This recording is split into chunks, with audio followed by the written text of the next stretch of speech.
मिक्सरमध्ये लाईव्ह प्रोग्राममध्ये काय यूज करत आहे।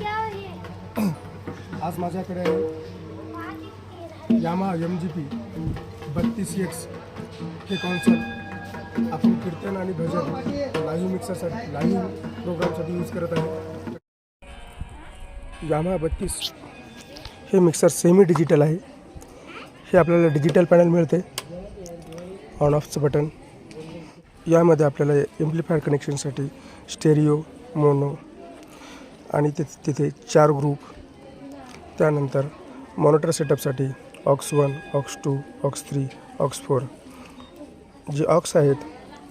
इफेक्ट्समध्ये आपल्याला 2 इफेक्ट्स मिळतात, एक रिवर्ब आणि एक डिले। जे आपण ऑक्स यूज करत आहे त्या ऑक्सचा इफेक्ट कंट्रोलसाठी 2 नॉब मिळतात। त्याचप्रमाणे हे जे आहे ऑक्स 1चे 2 नॉब आहेत, ऑक्स 2चे 2 इफेक्ट्स कंट्रोलर नॉब आहेत, ऑक्स 4चे हे 2 इफेक्ट कंट्रोलर नॉब आहेत।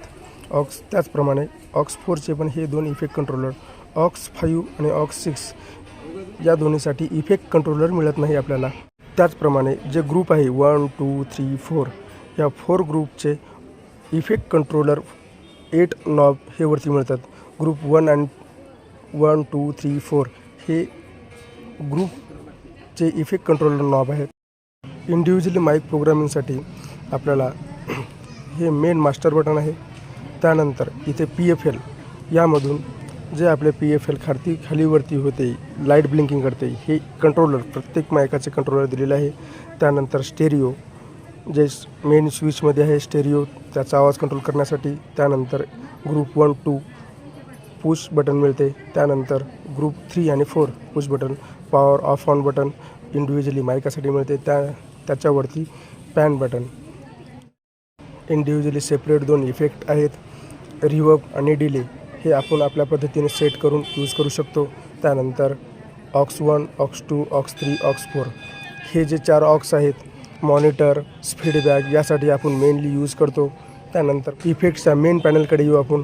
हाय, मिड, लो मिड आणि लो ह्या चार स्विच आपल्याला इफेक्ट ट्रबल, बेस, हाय कंट्रोल करण्यासाठी मिळतात। त्यानंतर गेन नॉब मिक्सरचा सर्वात महत्त्वाचा आणि साऊंडमध्ये उपयोगात येणारा सर्वात महत्त्वाचा पॉईंट म्हणजे गेन नॉब। प्रोग्राममध्ये आपण मी यूज केलेले माईक, मी यूज केलेले स्पीकर आणि आपल्या यामाहा मिक्सरचे कनेक्शन जे ऑक्सद्वारे, त्या कनेक्शनसाठी लागणारे XLR पिन, जॅक पिन, कोणत्या कनेक्शनला कोणते पिन लागतात याची आपण थोडक्यात माहिती घेऊ।